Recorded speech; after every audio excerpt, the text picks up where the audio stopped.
ദിനംതോറും തൻ്റെ ക്രൂശ് വഹിച്ചുകൊണ്ട് എന്നോട് ചേർന്ന് ജീവിക്കണം എന്നരുളി ചെയ്ത നമ്മുടെ കർത്താവും രക്ഷിതാവുമായ യേശുക്രിസ്തുവിൻ്റെ നാമത്തിൽ ഏവർക്കും സ്നേഹവന്ദനം. കഴിഞ്ഞ ആഴ്ചയിൽ എന്നെ പ്രാർത്ഥനയിൽ ഓർത്ത എല്ലാവർക്കും നന്ദി പറയുന്നു. തുടർന്നും നിങ്ങളുടെ വിലയേറിയ പ്രാർത്ഥനയിൽ ഓർക്കണമേ എന്ന് അപേക്ഷിക്കുകയാണ്. പത്രോസ് എഴുതിയ ഒന്നാമത്തെ ലേഖനത്തിൽ നിന്നുള്ള ചിന്തകളാണല്ലോ നാം ചിന്തിച്ചുകൊണ്ടിരിക്കുന്നത്. വളരെ എളുപ്പത്തിൽ തന്നെ വായിച്ചാൽ മനസ്സിലാകുന്ന രീതിയിലുള്ള കാര്യങ്ങൾ ഒന്ന് ക്രമത്തിൽ നിങ്ങളുടെ മുമ്പാകെ ഒന്ന് അവതരിപ്പിക്കുക മാത്രമാണ് ഞാൻ ചെയ്യുന്നത്. അതിൻ്റെ ലക്ഷ്യം നമ്മളെല്ലാവരും സത്യകൃപയിൽ നിലനിൽക്കുന്നവരാണ്. നിലനിൽക്കുന്നവരായ നമ്മുടെ ജീവിതത്തിൽ ഈ ലേഖനത്തിലൂടെ കടന്നു പോകുമ്പോൾ കാണപ്പെടുന്ന ലക്ഷണങ്ങൾ നമ്മൾ വെളിപ്പെടുന്നുണ്ടോ എന്ന് പരിശോധിക്കുവാനും ആ രീതിയിൽ കർത്താവിനോട് ചേർന്ന് ജീവിക്കുവാൻ, കർത്താവിൻ്റെ കാൽച്ചുവട് പിന്തുടരുവാൻ നമുക്കെല്ലാവർക്കും ഇടയായിട്ട് തീരണം എന്നുള്ള ആഗ്രഹം മാത്രമാണ് ഇതിന് പിറകിലുള്ളത്. ഇന്ന് നമ്മൾ പഠിക്കാനായിട്ട് അല്ലെങ്കിൽ മനസ്സിലാക്കാനായിട്ട് പോകുന്നത് 3-ാം അധ്യായത്തിൽ നിന്നുള്ള ചിന്തകളാണ്. പ്രധാനമായിട്ടും അതിൻ്റെ 8 മുതൽ 12 വരെയുള്ള വാക്യങ്ങളിൽ നിന്നാണ് ഇന്ന് പറയാനായിട്ട് ഞാൻ ആഗ്രഹിക്കുന്നത്. പത്രോസ് എഴുതിയ ഒന്നാമത്തെ ലേഖനത്തിൻ്റെ 3-ാം അധ്യായത്തിൻ്റെ 8 മുതൽ 12 വരെയുള്ള വാക്യങ്ങൾ. എന്നാൽ കഴിഞ്ഞ ആഴ്ചയിലെ പറഞ്ഞ കാര്യത്തിലെ ഒരു കാര്യം ചെറുതായിട്ടൊന്ന് പരാമർശിച്ചുകൊണ്ട് ഇന്നത്തെ ഭാഗത്തിലേക്ക് കടക്കാം എന്ന് ഞാൻ ആഗ്രഹിക്കുന്നു. കഴിഞ്ഞ ആഴ്ച നമ്മൾ പഠിച്ചത് 3-ാം അധ്യായത്തിൻ്റെ 1 മുതൽ 7 വരെയുള്ള വാക്യങ്ങളിൽ ആന്തരിക സൗന്ദര്യത്തെക്കുറിച്ചാണ് കൂടുതൽ വാക്യങ്ങളിൽ ഈ സത്യമാണ് നമുക്ക് കാണാനായിട്ട് സാധിക്കുന്നത്. അപ്പോൾ അതുകൊണ്ട് തന്നെയാണ് ആ തലക്കെട്ട് കൊടുക്കാനായിട്ട് ഇടയായിട്ട് തീർന്നത്. സത്യകൃപയിൽ നിലനിൽക്കുന്നവർ അവരുടെ ആന്തരിക ജീവിതത്തെ വളരെ ഗൗരവത്തോടുകൂടെ കാണുന്നവരായിരിക്കും എന്നുള്ള സത്യമാണ് അതിലൂടെ പറയാനായിട്ട് ഇടയായിട്ട് തീർന്നത്. അതെങ്ങനെ സാധിക്കും എന്നുള്ളതും നമ്മൾ ഓർക്കാനിടയായിട്ട് തീർന്നു. 1-ാമത്തെ വാക്യം തന്നെ ആരംഭിക്കുന്നത് അങ്ങനെ തന്നെ എന്ന് ആരംഭിച്ചുകൊണ്ടാണ്. അപ്പോൾ അതിന് മുകളിൽ കർത്താവിൻ്റെ നല്ല മാതൃക, ആ മാതൃക സൗമ്യതയുടെ ഉദാത്തമായ മാതൃകയായിട്ട് നമുക്ക് എടുക്കാൻ സാധിക്കുന്നത് കൊണ്ട് സൗമ്യതയുള്ള നടപ്പിലൂടെ ആ നടപ്പ് ആന്തരിക ജീവിതത്തെ ഗൗരവമായിട്ട് എടുക്കുന്നവർക്കേ സാധിക്കൂ എന്നുള്ളത് നാം ഓർക്കാനായിട്ട് ഇടയായിട്ട് തീർന്നു. അതുപോലെ തന്നെ നിർമ്മലമായ നടപ്പ്, അത് 2-ാമത്തെ വാക്യത്തിൽ നാം കാണുന്നുണ്ട്. ആ നിർമ്മലമായ നടപ്പ് അത് ആന്തരിക ജീവിതത്തെ വളരെ ഗൗരവത്തോടെ എടുക്കുന്നവർക്ക് സാധിക്കുന്നതാണ് എന്നുള്ളത് നമ്മൾ ഓർത്തു. അതുപോലെ തന്നെ 3-4 വാക്യങ്ങളിൽ ആന്തരിക സൗന്ദര്യത്തെക്കുറിച്ച് പറഞ്ഞിരിക്കുകയാണ്. അത് ദൈവസന്നിധിയിൽ വിലയേറിയതാണ് എന്നുള്ളതും അവിടെ രേഖപ്പെടുത്തിയിരിക്കുന്നതിൽ നിന്ന് വിലയേറിയ നടപ്പിലൂടെ എന്നൊരു തലക്കെട്ട് കൊടുത്തു. 4-ാമത്തെ ദൈവാശ്രയമുള്ള നടപ്പിലൂടെ എന്നുള്ളത് 5-6 വാക്യങ്ങളിൽ നിന്ന് അതിൽ സാറയുടെയും അബ്രഹാമിൻ്റെയും ജീവിതത്തിൽ നിന്ന് അത് ഓർക്കാനിടയായിട്ട് തീർന്നു. ഒടുവിലായിട്ട് വിവേകമുള്ള നടപ്പിലൂടെ 7-ാമത്തെ വാക്യത്തിൽ ഭർത്താക്കന്മാരോടായിട്ട് പറയുന്ന ഒരു കാര്യമാണ്. അതിൽ നിന്നാണ് ഈ ഒരു കുറിപ്പ് എടുക്കാനിടയായിട്ട് തീർന്നത്. എന്നാൽ അത് ഒന്ന് വിശദീകരിക്കാൻ സാധിക്കാതെ നമ്മൾ അവസാനിപ്പിക്കുകയാണ് ചെയ്തത്. അപ്പോൾ ഈ 3-ാം അധ്യായം നാം വായിക്കുമ്പോൾ കുടുംബ ജീവിതത്തിൽ ഒരു ഭാര്യയും ഭർത്താവും തമ്മിലുള്ള ശരിയായ ജീവിതത്തിൻ്റെ കാര്യങ്ങളാണ് പറയുന്നത്. അത് ആ സാഹചര്യത്തിലുള്ളവർക്ക് വളരെ ആപ്റ്റായിരുന്നു എന്ന് മാത്രമല്ല, ഏത് കാലത്തുള്ള നാം ഇന്ന് പാട്ടിൽ പാടിയതുപോലെ നമ്മുടെ കർത്താവ് അനന്യനാകയാൽ അവൻ നൽകിയിരിക്കുന്ന ഈ വചനം ഏത് കാലത്തും കുടുംബജീവിതം നയിക്കുന്നവർക്ക് പാലിക്കാൻ കഴിയുന്ന, പാലിക്കേണ്ട വളരെ പ്രധാനപ്പെട്ട സത്യങ്ങളാണ് ഇത് എന്നുള്ളതിന് യാതൊരു സംശയമില്ല. എന്നാൽ ഞാൻ ഈ സത്യകൃപയിൽ നിലനിൽക്കുന്നവർ എന്നുള്ള തലക്കെട്ടിലൂടെ പോകുന്നത് കൊണ്ട് കുടുംബ ജീവിതത്തെക്കുറിച്ച് ആ രീതിയിൽ കൂടുതലായിട്ട് പറയാനായിട്ട് ഞാൻ ശ്രമിക്കുന്നില്ല എന്ന് മാത്രമേ ഉള്ളൂ. അപ്പോൾ വിവേകമുള്ള നടപ്പ് എന്ന് പറയുമ്പോൾ ഇവിടെ പ്രധാനമായിട്ടും ഭർത്താക്കന്മാരെ കുറിച്ചാണ് പറഞ്ഞിരിക്കുന്നത്. അപ്പോൾ ആദ്യത്തെ 6 വാക്യങ്ങൾ, 3-ാം അധ്യായത്തിൻ്റെ 6 വാക്യങ്ങൾ ഭാര്യമാരോടുള്ള ബന്ധത്തിൽ ദൈവത്തിൻ്റെ ആത്മാവ് ഉപയോഗിച്ചതിന് ശേഷം ഒരു വാക്യമാണ് ഭർത്താക്കന്മാരോടുള്ള ബന്ധത്തിൽ പറഞ്ഞിരിക്കുന്നത്. അത് ഒരു പക്ഷേ ചരിത്ര പശ്ചാത്തല പ്രകാരം അവിടുത്തെ കൾച്ചർ അനുസരിച്ച് ആ രീതിയിൽ ആ സഹോദരിമാർ പല നിലകളിലുള്ള പ്രതിസന്ധികളിലൂടെ കടന്നു പോകുന്നവരായതുകൊണ്ടായിരിക്കാം ഒരു പക്ഷേ അങ്ങനെ വന്നത്. എന്നിരുന്നാലും ദൈവത്തിൻ്റെ ആത്മാവ് അങ്ങനെയാണ് അവിടെ ക്രമീകരിച്ചിരിക്കുന്നത്. അപ്പോൾ ഈ 7-ാമത്തെ വാക്യത്തിൽ വിവേകമുള്ള നടപ്പിലൂടെ എന്ന് പറയുമ്പോൾ 4 കാര്യങ്ങൾ ആ വാക്യത്തിൽ നിന്ന് ഒന്ന് ഓർമ്മിപ്പിച്ച് ഇന്നത്തെ പാഠത്തിലേക്ക് കടക്കാം എന്ന് ഞാൻ ആഗ്രഹിക്കുകയാണ്. ഈ വിവേകമുള്ള നടപ്പ് എന്ന് പറയുമ്പോൾ അവിടെ പറഞ്ഞിരിക്കുന്നത് 7-ാമത്തെ വാക്യം നമുക്കൊന്ന് വായിക്കാം. 3-ാമത്തെ വാക്യം.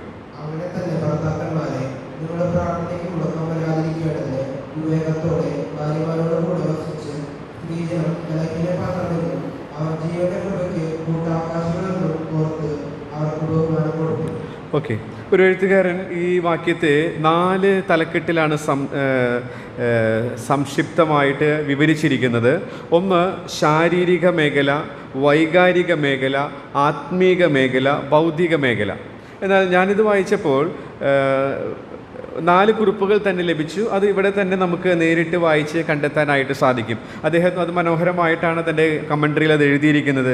ഈ വാക്യത്തിൽ ശാരീരികമായ മേഖലയെക്കുറിച്ച് പറഞ്ഞിട്ടുണ്ട്, കൂടെ വസിക്കണം. വൈകാരികമായ മേഖലയെക്കുറിച്ച് പറഞ്ഞിട്ടുണ്ട്, ബഹുമാനം കൊടുക്കണം.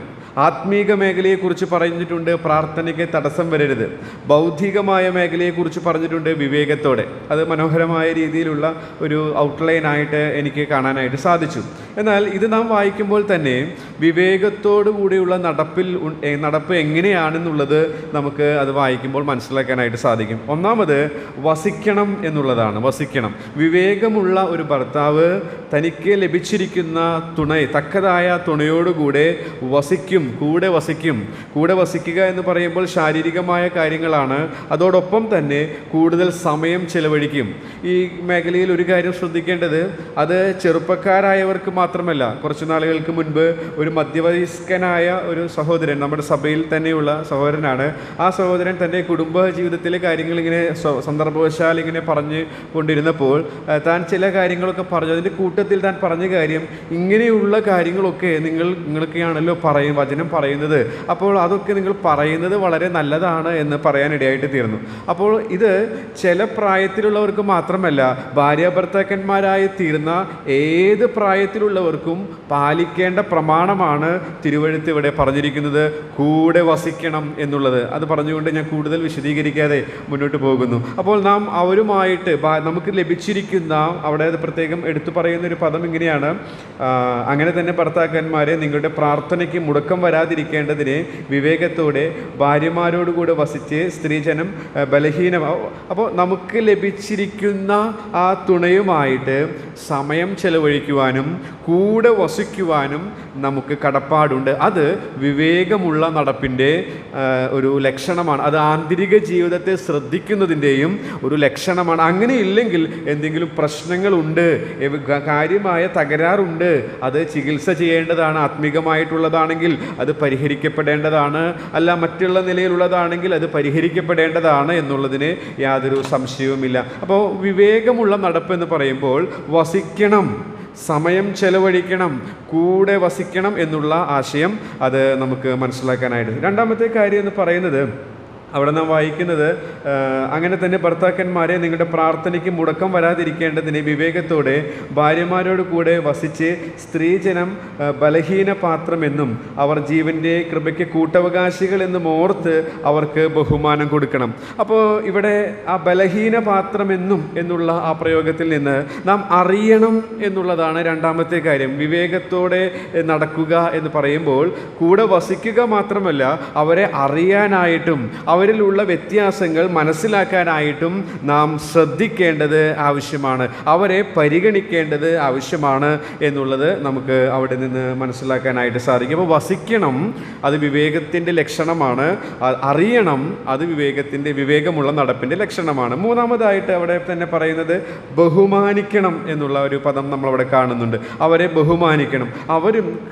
അവരും ഭാര്യയും ഭർത്താവും ക്രിസ്തുവിൽ കൂട്ടവകാശികളാണ്. അപ്പോൾ അതുകൊണ്ട് ക്രിസ്തുവിൽ അവർ തുല്യരാണ്.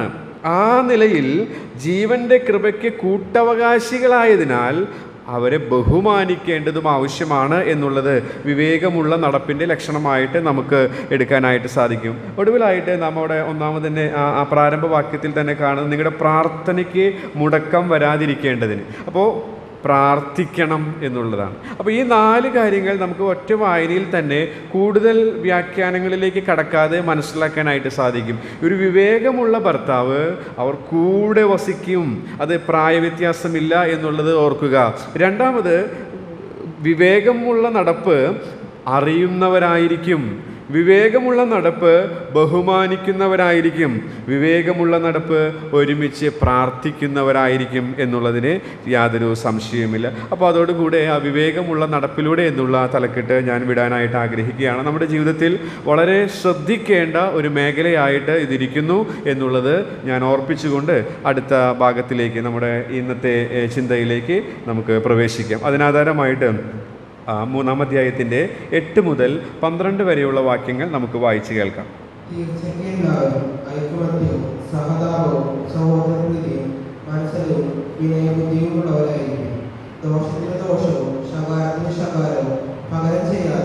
നിങ്ങൾ അനുഗ്രഹം അനുഭവിക്കേണ്ടതിന് വിളിക്കപ്പെട്ടതുകൊണ്ട് അനുഗ്രഹിക്കുന്നവരായിരിക്കും. ജീവനാഗ്രഹിക്കുകയും ശുഭകാരം കാണുവാൻ ഇച്ഛിക്കുകയും ചെയ്യുന്നവൻ ദോഷം ചെയ്യാതെ തന്റെ നാവിനെയും വ്യാജം പറയാതെ അതിരത്തെയും അടക്കിക്കൊള്ളട്ടെ. അവൻ ദോഷമുണ്ടാകുന്ന ഗുണം ചെയ്യുകയും സമാധാനം അന്വേഷിച്ച് പിന്തുടരുകയും ചെയ്യട്ടെ. കർത്താവിന്റെ കണ്ണ് നീതിമാന്മാരുടെ മേലും അവന്റെ ചെവി അവരുടെ പ്രാർത്ഥനയ്ക്കും തുറന്നിരിക്കുന്നു. എന്നാൽ കർത്താവിന്റെ മുഖം ദുഷ്പ്രവർത്തിക്കാർക്ക് പ്രതികൂലമായിരിക്കുന്നു. Okay, thank you. അപ്പോൾ ഇവിടെ നാം വായിച്ചപ്പോൾ ശരിക്കും പറഞ്ഞാൽ നേരത്തെ പറഞ്ഞ അതേ ചിന്തയുമായിട്ട് തുടർന്ന് നമുക്ക് ചിന്തിക്കാനായിട്ട് സാധിക്കും. എന്നാൽ കഴിഞ്ഞ ആഴ്ചയിൽ ഞാൻ ഈ വേദഭാഗത്തിൻ്റെ മുൻപിലിരുന്നപ്പോൾ ഒരു പ്രത്യേകമായ പ്രയോഗം എൻ്റെ മനസ്സിലേക്ക് വന്നു. അപ്പോൾ അതിനെ അടിസ്ഥാനപ്പെടുത്തിക്കൊണ്ടുള്ള ചിന്തകളാണ് തുടർന്ന് ലഭിച്ചത്. അതുകൊണ്ട് അത് നിങ്ങളുമായിട്ട് പങ്കുവയ്ക്കാമെന്നാണ് ഞാൻ വിചാരിക്കുന്നത്. അത് മറ്റൊന്നുമല്ല, വിളിക്കപ്പെട്ടത് കൊണ്ട് എന്നുള്ള ഒരു പ്രയോഗം നാം അവിടെ കാണുന്നുണ്ട്. 9-ാം വാക്യത്തിൽ നിങ്ങൾ അനുഗ്രഹം അനുഭവിക്കേണ്ടതിന് വിളിക്കപ്പെട്ടത് കൊണ്ട് അനുഗ്രഹിക്കുന്നവരായിരിക്കും. അപ്പോൾ സത്യകൃപയിൽ നിലനിൽക്കുന്നവരുടെ മറ്റൊരു ലക്ഷണം, നമ്മളിപ്പോൾ 10-ാമത്തെ ലക്ഷണമാണ് ചിന്തിക്കുന്നത്. അത് വിളിക്കപ്പെട്ടവരാണ് എന്നുള്ളതാണ്. വിളി എന്നുള്ള ആ പദം രക്ഷയോടുള്ള ബന്ധത്തിൽ ആ രീതിയിലൊക്കെ വിശാലമായിട്ട് ചിന്തിക്കാവുന്ന, പഠിക്കാവുന്ന, മനസ്സിലാക്കാവുന്ന ഒരു വിഷയമാണെങ്കിലും നമ്മുടെ പ്രായോഗിക തലത്തിൽ പ്രത്യേകിച്ച് വിളിയെക്കുറിച്ച് എവിടെയൊക്കെ തിരുവഴുത്തിൽ പറയുന്നുണ്ടോ അതിൻ്റെ പിറകിൽ അതിൻ്റെ ഉദ്ദേശത്തെക്കുറിച്ചും നമുക്ക് കാണാനായിട്ട് സാധിക്കുന്നുണ്ട്. അതിൻ്റെ വെളിച്ചത്തിൽ ഈ ചില കാര്യങ്ങളാണ് പറയാനായിട്ട് ആഗ്രഹിക്കുന്നത്. ഇവിടെ വിളിക്കപ്പെട്ടവരാണ് സത്യകൃപയിൽ നിലനിൽക്കുന്നവർ എന്നുള്ളത് നമുക്ക് ഇവിടെ നിന്ന് മനസ്സിലാക്കാനായിട്ട് സാധിക്കുന്നുണ്ട്. അപ്പോൾ അങ്ങനെയെങ്കിൽ എന്തിനാണ് വിളിക്കപ്പെട്ടത് എന്നുള്ളതും അവിടെ തന്നെ നമുക്ക് കാണാനായിട്ട് സാധിക്കും. അവിടെ നാം കാണുന്നത് ഇങ്ങനെയാണ്: അനുഗ്രഹം അനുഭവിക്കാനാണ് വിളിക്കപ്പെട്ടത്. അനുഗ്രഹം അനുഭവിക്കാനായിട്ടാണ് വിളിക്കപ്പെട്ടത് എന്നുള്ളത്. അപ്പോൾ എന്താണ് അതിൻ്റെ അനുഗ്രഹം എന്നുള്ളത് ചോദിച്ചാൽ ആ പദത്തിൻ്റെ അർത്ഥം എന്ന് പറയുന്നത് നല്ല കാര്യങ്ങൾ എന്നുള്ളതാണ്. അതായത് ആത്മീകമായിട്ടുള്ള നല്ല ജീവിതത്തിന്, ശരിയായ രീതിയിലുള്ള ഭക്തിയുള്ള ഒരു ജീവിതത്തിനായിട്ടാണ് നമ്മെ വിളിച്ചിരിക്കുന്നത് എന്നുള്ളതാണ് അതിൻ്റെ തുടർന്നുള്ള ഭാഗങ്ങളിൽ നിന്നും നമുക്ക്, അതുപോലെ തന്നെ അതിൻ്റെ മുകളിലെ വേദഭാഗങ്ങളും നോക്കുമ്പോൾ നമുക്ക് മനസ്സിലാക്കാനായിട്ട് സാധിക്കും. അപ്പോൾ അതിനെ കുറിച്ചിട്ടുള്ള ഒരു 3 പാഠങ്ങൾ വേഗത്തിൽ പറയാനായിട്ടാണ് ഞാൻ ഇന്ന് ആഗ്രഹിക്കുന്നത്. അപ്പോൾ നാം വിളിക്കപ്പെട്ടവരാണ്, സത്യകൃപയിൽ നിലനിൽക്കുന്നവർ, നാം ദൈവത്താൽ വിളിക്കപ്പെട്ടവരാണ്. എന്തിനാണ് വിളിക്കപ്പെട്ടിരിക്കുന്നത്? അനുഗ്രഹം അനുഭവിക്കാനാണ്. നമുക്കറിയാം, പഴയ നിയമത്തിലെ അനുഗ്രഹം എന്ന് പറയുന്നത് അത് ഭൗതികമായിട്ടുള്ള അനുഗ്രഹങ്ങളെക്കുറിച്ചുള്ള കാര്യങ്ങളാണ് നാം പഴയ നിയമം വായിക്കുമ്പോൾ കാണാനായിട്ട് സാധിക്കുന്നത്. എന്നാൽ പുതിയ നിയമത്തിലെ അനുഗ്രഹത്തിൻ്റെ താക്കോൽ, പ്രത്യേകിച്ച് കർത്താവിൻ്റെ ഗിരിപ്രഭാഷണം, ഞാൻ കഴിഞ്ഞ ആഴ്ച ഓർപ്പിച്ചതുപോലെ ഈ അധ്യായവും ഗിരിപ്രഭാഷണവുമായിട്ട് ഏറെ സാമ്യം ഒറ്റ വായനയിൽ തന്നെ നമുക്ക് മനസ്സിലാക്കാനായിട്ട് സാധിക്കുന്നുണ്ട്. അപ്പോൾ അതുമായിട്ട് നാം തട്ടിച്ചു നോക്കുമ്പോൾ ഗിരിപ്രഭാഷണം എന്ന് പറയുന്നത് തൻ്റെ രാജ്യത്തിലെ പൗരന്മാർ, പ്രജകൾ പാലിക്കേണ്ട അനുഗ്രഹീതമായിട്ടുള്ള നല്ല മനോഭാവങ്ങളാണ്, പെരുമാറ്റ രീതികളാണ് എന്നുള്ള സ്വഭാവ സവിശേഷതകളാണ് എന്നുള്ളത് നമുക്ക് വായിക്കുമ്പോൾ മനസ്സിലാക്കാനായിട്ട് സാധിക്കും. അതിന് ഭാവികാല ഒരു അർത്ഥം കൂടെ ഉണ്ട് എന്നുള്ളത് ഒരു യാഥാർത്ഥ്യമാണെങ്കിൽ തന്നെയും ഈ കൃപായുഗത്തിൽ ജീവിക്കുന്ന നമ്മെ സംബന്ധിച്ച് ദൈവം രാജാവായി ഭരിക്കപ്പെടുന്ന ഓരോ ജീവിതങ്ങളിലും കാണപ്പെടേണ്ട നല്ല മനോഭാവങ്ങളാണ് അവിടെ നമുക്ക് കാണാനായിട്ട്. അങ്ങനെയുള്ള ഒരു ജീവിതത്തിലേക്കാണ് കർത്താവ് നമ്മെ വിളിച്ചിരിക്കുന്നത്. അങ്ങനെ വിളിക്കപ്പെട്ടവരാണ് സത്യകൃപയിൽ നിലനിൽക്കുന്നവർ, ഞാനും നിങ്ങളും എന്നാണ് ഇവിടെ പറയാനായിട്ട് ആഗ്രഹിക്കുന്നത്.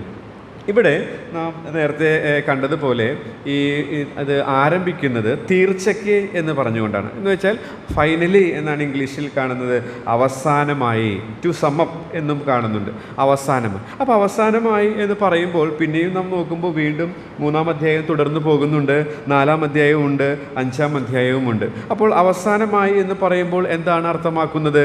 നമുക്കറിയാം, ഈ 2-ാം അധ്യായത്തിൻ്റെ 13 മുതൽ ഒരു പ്രത്യേക വിഷയമാണ് അപ്പോസ്തലനായ പത്രോസ് കൈകാര്യം ചെയ്യുന്നത്.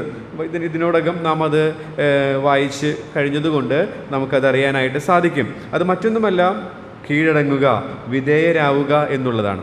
അന്നത്തെ പശ്ചാത്തലത്തിൽ കീഴടങ്ങുന്നതും വിധേയപ്പെടുന്നതൊക്കെ ഒരു കുറച്ചിലായി, ഒരു തരത്തിലുള്ള തരം താണ ഒരു സ്വഭാവമായിട്ട് കണക്കാക്കപ്പെട്ടിരിക്കുന്ന കാലഘട്ടത്തിൽ ദൈവം വിലമതിക്കുന്ന ഏറ്റവും മനോഹരമായ ഒരു ഗുണവിശേഷമാണ് ദൈവം ആക്കിയിരിക്കുന്ന അധികാര കേന്ദ്രങ്ങളോട്, ദൈവമാക്കിയിരിക്കുന്ന അധികാര സ്ഥാപനങ്ങൾ, മേഖലകളോട് നാം വിധേയത്വമുള്ളവരായിരിക്കണം, കീഴടങ്ങി ജീവിക്കണം എന്നുള്ള പ്രമാണം എന്നുള്ളത്. ആ പ്രമാണത്തിൻ്റെ അവസാനത്തെ കാര്യങ്ങളാണ്, അത് സമ്മപ്പ് ചെയ്യുന്ന കാര്യമാണ് ഈ 8-ാമത്തെ വാക്യത്തിൽ നമുക്ക് കാണാനായിട്ട് അത് നമ്മുടെ സഭാജീവിതത്തോടുള്ള ബന്ധത്തിലും നമുക്ക് അതിലുള്ള പ്രയോഗങ്ങളൊക്കെ സഭാജീവിതത്തിൽ കൂട്ടുവിശ്വാസികളോടുള്ള ബന്ധത്തിൽ വളരെ ചേർന്ന് പോകും കൊണ്ട് സഭയിൽ കീഴടങ്ങിയിരിക്കേണ്ട പ്രധാനപ്പെട്ട കാര്യങ്ങളാണ് എന്നുള്ളത് നമുക്ക് മനസ്സിലാക്കാനായിട്ട് സാധിക്കും. അപ്പോൾ അവസാനമായി അപ്പോസ്തലനായ പത്രോസ് കീഴടങ്ങുക എന്നുള്ള, അല്ലെങ്കിൽ വിധേയരായി ജീവിക്കുക എന്നുള്ള വിഷയം പറഞ്ഞ് അവസാനിപ്പിക്കുമ്പോൾ സഭാജീവിതത്തിൽ അല്ലെങ്കിൽ അന്യോന്യമുള്ള ബന്ധങ്ങളിലും ഈ വിധേയത്വം ആവശ്യമാണ് എന്നാണ് അവിടെ പറയുന്നത്. ഇവിടെ നമ്മൾ ചിന്തിക്കാനായിട്ട് ആഗ്രഹിക്കുന്നത്, ഞാൻ നേരത്തെ പറഞ്ഞതുപോലെ വിളിക്കപ്പെട്ടവരാണെന്ന് പറഞ്ഞല്ലോ, വിളിക്കപ്പെട്ടത് എന്തിനാണെന്നും പറഞ്ഞു, നല്ല ജീവിതത്തിനാണെന്ന് പറഞ്ഞു. അതിൻ്റെ ചില സവിശേഷതകൾ കൂടെ അത് നമുക്കറിയാം. മത്തായി സുവിശേഷം 5-ാം അധ്യായം 6-7 പോകുമ്പോൾ അത് വിശാലമായി കാണാം, നമ്മൾ ഓൾറെഡി അത് പഠിച്ചിട്ടുള്ളതാണ്. എന്നാൽ ഈ ഭാഗത്ത് നിന്ന് തന്നെ നമുക്ക് 3 കാര്യങ്ങൾ വേഗത്തിൽ ഒറ്റ വായനയിൽ തന്നെ മനസ്സിലാക്കാനായിട്ട് സാധിക്കും. അത് മറ്റൊന്നുമല്ല, അത് 3:12 നാം വായിച്ചതുപോലെ കർത്താവിൻ്റെ കണ്ണ് എന്നുള്ളതാണ്. കർത്താവിൻ്റെ കണ്ണ്. അപ്പോൾ നമ്മെ കാണുന്ന ഒരു കണ്ണ്. അപ്പോൾ ആ ദൃഷ്ടി അല്ലെങ്കിൽ ആ കണ്ണിൻ്റെ കീഴിലുള്ള ഒരു ജീവിതം, അതാണ് ഈ അനുഗ്രഹീത ജീവിതം എന്ന് പറയുന്നത്. ഇതൊരു പേഴ്സോണിഫിക്കേഷനാണ്. നമുക്കറിയാം, ദൈവത്തിനെ നമ്മൾ നമ്മൾ മാനുഷികമായ രീതിയിൽ നാം ചിന്തിക്കുന്നത് പോലെയുള്ള കണ്ണുകൾ, അതുപോലെ തന്നെ അടുത്തൊരു പദപ്രയോഗം ചെവി, അടുത്തൊരു പ്രയോഗം മുഖം എന്നൊക്കെ നാം കാണുന്നുണ്ട്. അതൊക്കെ ഒരു അലങ്കാര പ്രയോഗം അല്ലെങ്കിൽ ഒരു ഉപമിച്ച് മനസ്സിലാക്കാൻ, മനുഷ്യർക്ക് മനസ്സിലാകുന്ന രീതിയിൽ എഴുതിയിരിക്കുന്നു എന്ന് മാത്രമേ ഉള്ളൂ. അപ്പോൾ അതേ വാക്കുകൾ തന്നെ കടമെടുത്തുകൊണ്ട് തിരുവഴുത്തിൽ അങ്ങനെയുള്ള പ്രയോഗങ്ങൾ ഉള്ളതുകൊണ്ട് അതിൽ നിന്ന് ലഭിക്കുന്ന ചില ആത്മീക സത്യങ്ങൾ ഒന്ന് പറയാം എന്ന് ഞാൻ വിചാരിക്കുന്നു. അപ്പോൾ ഈ അനുഗ്രഹീതമായ ഈ നല്ല ജീവിതത്തിനാണ് കർത്താവ് നമ്മെ വിളിച്ചിരിക്കുന്നത്. എന്നാൽ ആ ജീവിതത്തിൻ്റെ ഒരു പ്രത്യേകത, അത് നമ്മെ കാണുന്ന ഒരു കണ്ണ് ഉണ്ട് എന്നുള്ളതാണ്. നമ്മെ കാണുന്ന കണ്ണ്. അത് ഈ അനുവാചകർക്ക് എത്ര ആശ്വാസം ഉണ്ടായി കാണും എന്ന് നമുക്ക് ഒന്ന് ഭാവനയിൽ കാണാനായിട്ട് സാധിക്കും. വളരെ നാനാവിധമായ പരീക്ഷകളും പരിശോധനകളും സാമൂഹികമായും മറ്റു നിലകളിലൊക്കെ കുടുംബപരമായിട്ടൊക്കെ അനുഭവിക്കുന്നവരാണ്. അപ്പോൾ അവരോട് പറയുകയാണ്, നിങ്ങൾ അനുഗ്രഹീതമായ ജീവിതത്തിലേക്കാണ് വിളിച്ചിരിക്കുന്നത്. അപ്പോൾ അവർ നോക്കുമ്പോൾ എന്താ ഇതിൽ ഇത്രമാത്രം അനുഗ്രഹമുള്ളത്? ജീവിതത്തിൽ വിചാരിക്കാത്ത പ്രതിസന്ധികളും പ്രശ്നങ്ങളുമാണ് നേരിടുന്നത്.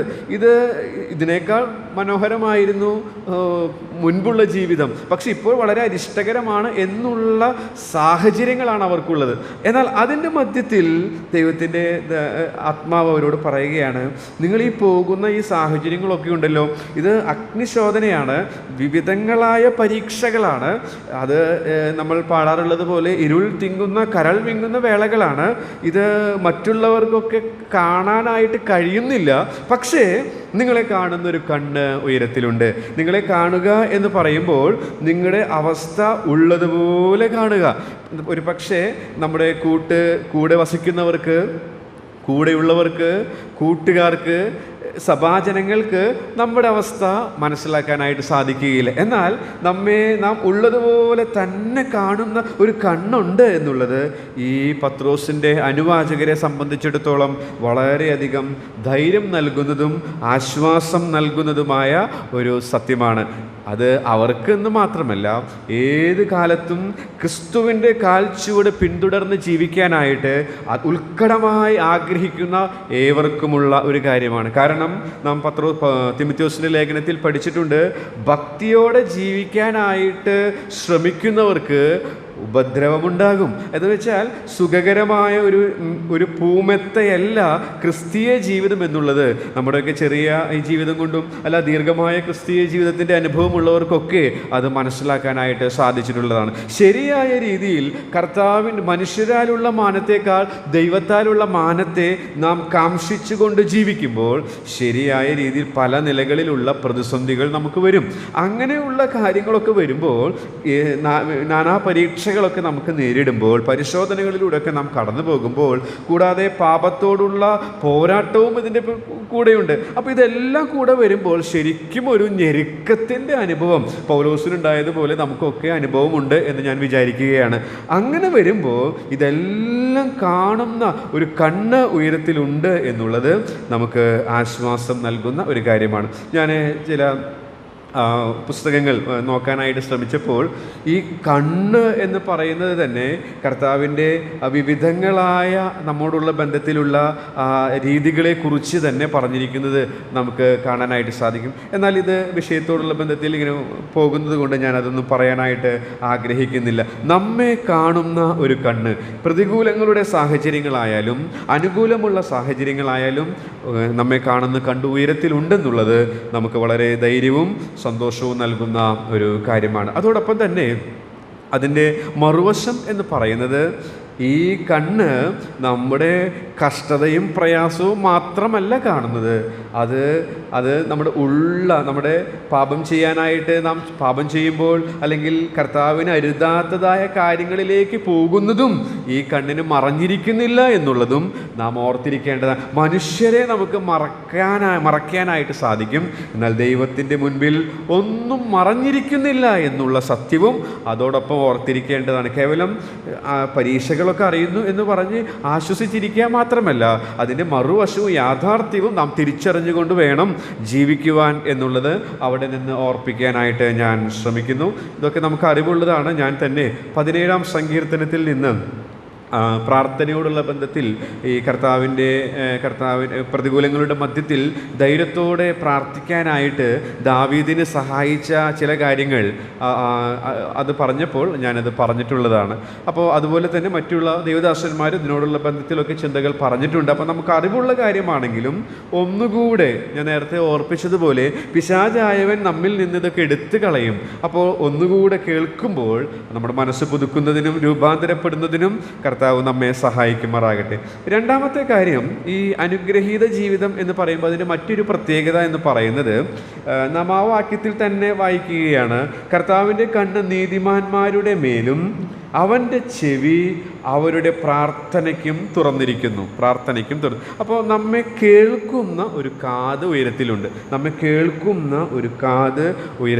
പ്രാർത്ഥനയ്ക്ക് തുറന്നിരിക്കുന്നു എന്നുള്ളതാണ്. പ്രാർത്ഥനയ്ക്ക് തുറന്നിരിക്കുന്നു, ഉയരത്തിലുള്ള ഒരു കാത്. നമ്മുടെ പ്രത്യേകിച്ച് നമ്മുടെ ഞെരുക്കങ്ങൾ, നമ്മുടെ കരച്ചിലുകൾ, നമ്മുടെ നിലവിളികൾ, നമുക്കറിയാം നമ്മുടെ ജീവിതത്തിൻ്റെ ഓരോരോ ഘട്ടങ്ങളിൽ നമ്മൾ ആനന്ദിക്കുന്ന വേളകളുണ്ട്, അതുപോലെ തന്നെ കരച്ചിലിൻ്റെ അനുഭവങ്ങളൊക്കെ നമ്മുടെ സമ്മിശ്രമായ ഒരു ജീവിതമാണ് നമുക്കുള്ളത്. അങ്ങനെയുള്ള നമ്മുടെ നിലവിളികൾ അതൊക്കെ ശ്രദ്ധിക്കുന്ന, അതിനായി തുറന്നിരിക്കുന്ന ഒരു കാത് ഉയരത്തിലുണ്ട്. അപ്പോൾ എനിക്കായി തുറന്നിരിക്കുന്ന ഒരു കാത് ഉയരത്തിലുണ്ട്, എന്നെ കാണുന്ന ഒരു കണ്ണ് ഉയരത്തിലുണ്ട് എന്നുള്ളത് നമുക്ക് വളരെ ആശ്വാസവും ധൈര്യവും നൽകുന്ന ഒരു സത്യമാണ്.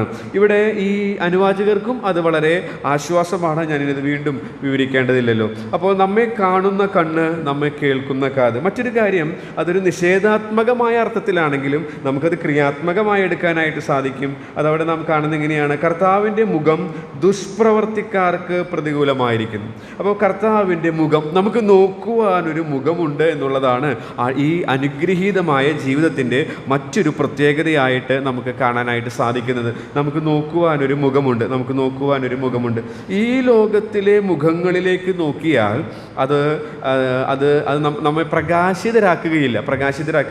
പകരം അതൊക്കെ നമ്മെ ഒരു പക്ഷേ ലജ്ജിതരാക്കാനായിട്ട് സാധ്യതയുണ്ട്. നമ്മുടെ ജീവിതത്തിൻ്റെ അനുഭവങ്ങളിലൂടെയൊക്കെ നമുക്കത് മനസ്സിലാക്കാനായിട്ട് സാധിച്ചിട്ടുള്ളതാണ്. എന്നാൽ നാം അവങ്കിലേക്ക് നോക്കുമ്പോൾ ആ തിരുമുഖ ശോഭ അത് നമ്മെയും ശോഭയുള്ളവരാക്കി തീർക്കുന്നതാണ്. മാനുഷിക മുഖങ്ങളൊക്കെ വാടുന്നതാണ്. മാനുഷിക മുഖങ്ങൾക്കൊക്കെ പരിമിതിയുണ്ട്. അവരെയൊന്നും പറഞ്ഞിട്ട് കാര്യമില്ല, അവരും മനുഷ്യരാണ്. അതുകൊണ്ട് അത് സ്വാഭാവികമാണ്. എന്നാൽ നമ്മുടെ നാഥൻ്റെ മുഖം, ആ മുഖം നമുക്ക് നോക്കുവാനുള്ളത് കൊണ്ട് ആ മുഖത്തേക്ക് നോക്കിയവരാരും പ്രകാശിതരായി തീരാതിരുന്നിട്ടില്ല. അവർ ലജ്ജിച്ചു പോയതുമില്ല എന്നാണ് വായിക്കുന്നത്. ലജ്ജിച്ചു പോകേണ്ടുന്ന സാഹചര്യങ്ങളാണെങ്കിലും അതെല്ലാം നന്മയ്ക്കായി കൂടി വ്യാപരിപ്പിക്കുന്നവനാണ് അവൻ. ആ കർത്താവിൻ്റെ മുഖം നമുക്ക് നോക്കാനുണ്ട്. നാം മനോഹരമായ ഒരു ഗാനത്തിൽ പാടാറുണ്ടല്ലോ, യേശുവിൻ തിരുമുഖമേ എനിക്ക് ഏറ്റവും ആശ്വാസം പ്രതിദിനമേ. അതിൽ തൊമ്മിപദേശി കുറിച്ചിരിക്കുന്നത് മോടിയേറും മുഖത്തിൽ ഏറെ പാടുകളേറ്റു. അപ്പോൾ ഈ മുഖം നമുക്ക് വേണ്ടി, ഈ മോടിയേറിയ മുഖം, ഭംഗിയേറിയ ഈ മുഖത്തിൽ ഏറെ പാടുകളേറ്റതാണ്. എന്നാൽ ഇന്ന് ആ മുഖം ഏറെ ശോഭയുള്ളതാണ്. ആ തൃക്കണ്ണിൻ ആ സ്നേഹ ശോഭയെ നാം ഒരു നാളിൽ കാണും. എന്നാൽ അനുദിന ജീവിതത്തിൽ ആ മുഖശോഭ നോക്കി ജീവിക്കുവാൻ, ആ മുഖപ്രകാശത്തിൽ ജീവിക്കുവാനുള്ള ഭാഗ്യം, അതാണ് ഈ അനുഗ്രഹീതമായ ജീവിതത്തിലുള്ളത് എന്നുള്ളതാണ് ഞാനിവിടെ പറയാനായിട്ട് ശ്രമിക്കുന്നത്. അപ്പോൾ 3 കാര്യങ്ങൾ, പ്രത്യേകതകൾ ഈ അനുഗ്രഹീതമായ ജീവിതത്തെ, നമ്മെ വിളിച്ചിരിക്കുന്ന ഈ നല്ല ജീവിതത്തിനുണ്ട് എന്നുള്ളത് ഈ ഭാഗത്ത് നിന്ന് തന്നെ നമുക്ക് മനസ്സിലാക്കാനായിട്ട് സാധിക്കും. ഒന്ന്, നമ്മെ കാണുന്ന കണ്ണ്, നമ്മെ കേൾക്കുന്ന കാത്, നമുക്ക് നോക്കുവാനൊരു മുഖം. ഓക്കെ, ഇനി നമ്മുടെ വിഷയത്തിലേക്ക് വരാം. എങ്ങനെ ഇങ്ങനെയുള്ള ഈ നല്ല ജീവിതത്തിലേക്ക് ജീവിതം നമുക്ക് നയിക്കാനായിട്ട് സാധിക്കും? നാം വായിച്ചത് 8-ാം വാക്യത്തിൽ നിന്നാണല്ലോ. 8-ാം വാക്യം അതുപോലെ തന്നെ 9-ാമത്തെ വാക്യം നാം വായിക്കുമ്പോൾ ചില മനോഭാവങ്ങൾ നമുക്ക് കാണാനായിട്ട് സാധിക്കും. 6 കൂട്ടം മനോഭാവങ്ങൾ നമുക്ക് എടുക്കാനായിട്ട് സാധിക്കും. തീർച്ചയ്ക്ക് എല്ലാവരും ഐകമത്യം, സഹതാപം, സഹോദരപ്രീതി, മനസ്സലിവ്, വിനയബുദ്ധി, അതുപോലെ ദോഷത്തിന് ദോഷം, ശകാരത്തിന് പകരം ശകാരം, ഇത് ചെയ്യാത്ത അവസ്ഥ. അപ്പോൾ ഇതെല്ലാം ഒരൊറ്റ ആളിലാണ് ഇതെല്ലാം നമുക്ക് വിളങ്ങി കാണാനായിട്ട് സാധിക്കുന്നത്. അത് നാം ഫിലിപ്പ് ലേഖനത്തിൽ വായിക്കുന്നുണ്ട്, ക്രിസ്തുയേശുവിലുള്ള ഭാവം നിങ്ങളിലും ഉണ്ടായിരിക്കട്ടെ. അപ്പോൾ ഈ എല്ലാ ഭാവങ്ങളും നമ്മുടെ കർത്താവിൽ നമുക്ക് കാണാനായിട്ട് സാധിക്കും. അങ്ങനെയെങ്കിൽ നമുക്കത് ഇങ്ങനെ പഠിക്കാനായിട്ട് സാധിക്കും. ഈ അനുഗ്രഹീതമായ ജീവിതത്തിലേക്ക് കർത്താവ് എന്നെയും നിങ്ങളെയും വിളിച്ചിരിക്കുകയാണ്. കർത്താവ് വിളിച്ചിരിക്കുന്നത് നല്ല ജോലി തരാം, നല്ല വീട് തരാം, നല്ല സുഖസൗകര്യങ്ങൾ തരാം. ഈ ലോകത്തിൻ്റെ ദൃഷ്ടിയിൽ എന്താണോ നല്ലതെന്ന് അവർ കണക്കാക്കുന്നത് അത് പ്രകാരമുള്ള ഒരു ജീവിതം നിനക്ക് തരാം എന്ന് പറഞ്ഞല്ല കർത്താവ് നമ്മെ വിളിച്ചിരിക്കുന്നത്. ഒരു പക്ഷേ നാം ജീവിക്കുന്ന ഈ സൊസൈറ്റിയിൽ അതൊക്കെ നല്ലതായിട്ട് നാം കാണുന്നത് കൊണ്ട് നമ്മളും അറിയാതെ തന്നെ അങ്ങനെയൊക്കെ ലഭിക്കുമ്പോൾ അതാണ് ഈ നല്ല ജീവിതത്തിൻ്റെ ലക്ഷണം എന്ന് നാം ചിന്തിക്കാറുണ്ട്. ഇപ്പോൾ നമുക്കൊരു നല്ല ജോലി കിട്ടി, അതാണ് നല്ല ജീവിതത്തിൻ്റെ ലക്ഷണം, അല്ല എന്നുള്ളത് തിരുവഴുത്തിൽ നിന്ന് നമുക്ക് മനസ്സിലാക്കാൻ കാണും. അത് നല്ല ജീവിതമാകും. എപ്പോഴാണ് നല്ല ജീവിതമാവുക?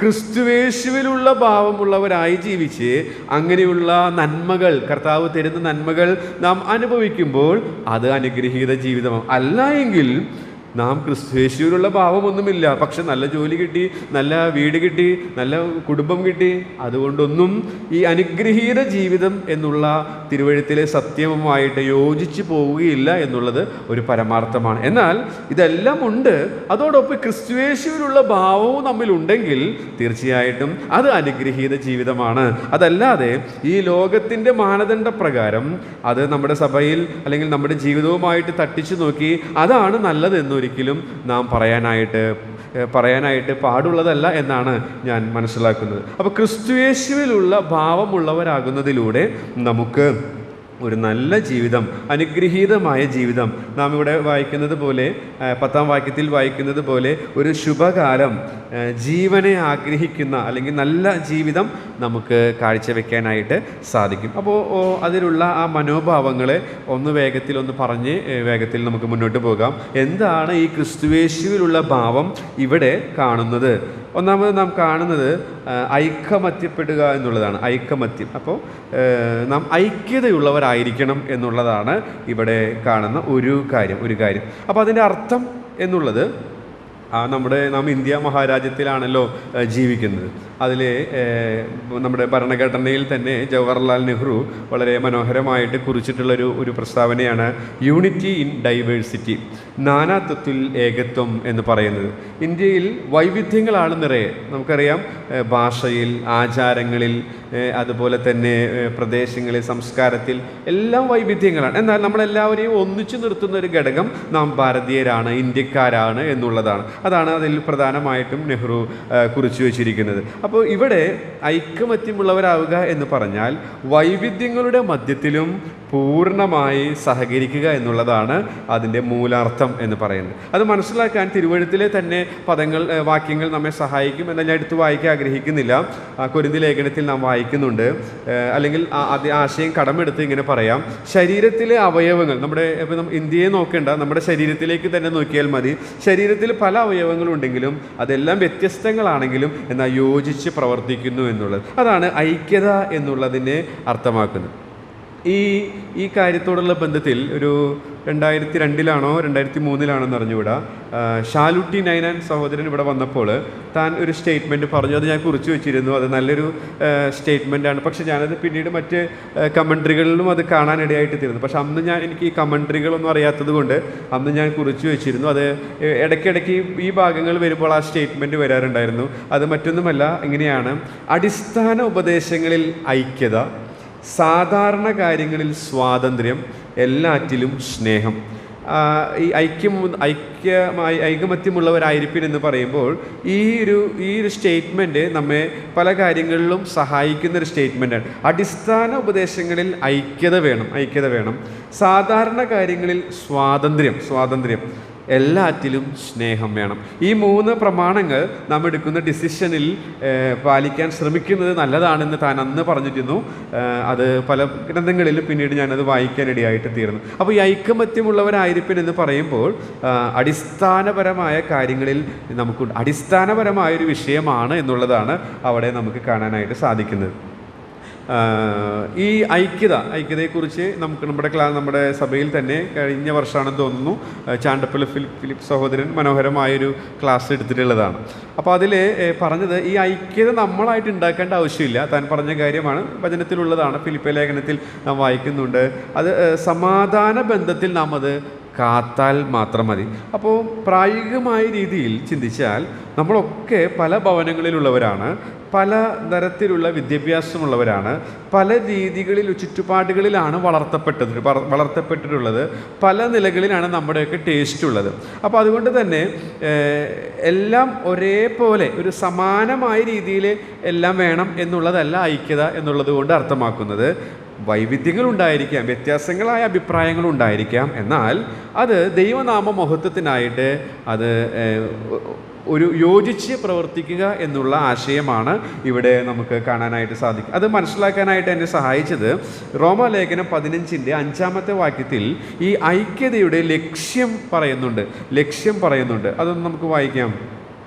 എന്നാൽ നിങ്ങൾ ഐക്യമത്യപ്പെട്ട് നമ്മുടെ കർത്താവായ യേശുക്രിസ്തുവിന്റെ പിതാവായ ദൈവത്തെ ഏകമനസ്സോടെ ഉരുവായിട്ട് മൗദ്ധീകരിക്കേണ്ടതിന് സ്ഥിരതയും ആശ്വാസവും നൽകുന്ന ദൈവം നിങ്ങൾക്ക് ക്രിസ്തുയേശുവിന്റെ അനുരൂപമായി തമ്മിൽ ഏകചിന്തയോടെ ഇരിക്കാൻ കൃപ നൽകുമാറാകട്ടെ. ഓക്കെ, അപ്പോൾ ഇവിടെ പറയുന്നത് ഈ നമ്മളൊക്കെ വ്യത്യസ്തരായ ആളുകളാണ്. എന്നാൽ നാം നേരത്തെ ചിന്തിച്ചതുപോലെ യൂണിറ്റി ഇൻ ഡൈവേഴ്സിറ്റി, വൈവിധ്യങ്ങളുണ്ടെങ്കിലും ആ ശരീരം ഒരുമിച്ച് പ്രവർത്തിക്കുന്നത് പോലെ പ്രവർത്തിക്കണം. അതിന് നമ്മെ സഹായിക്കുന്നത് ദൈവത്തിൻ്റെ ആത്മാവ് ഈ ഐക്യത സ്ഥാപിച്ചിട്ടുണ്ട്. അത് ദൈവത്തിൻ്റെ മഹത്വത്തിനായിട്ടാണ്.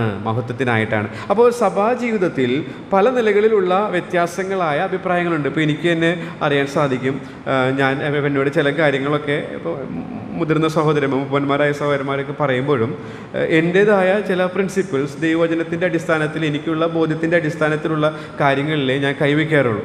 അപ്പോൾ ഒരു പക്ഷേ ചിലപ്പോൾ അവർക്കൊക്കെ അതൊരു ഏൽപ്പിച്ചാൽ ചെയ്യാത്തവൻ എന്നുള്ള ഒരു ചിന്താഗതി വരായിരിക്കാം.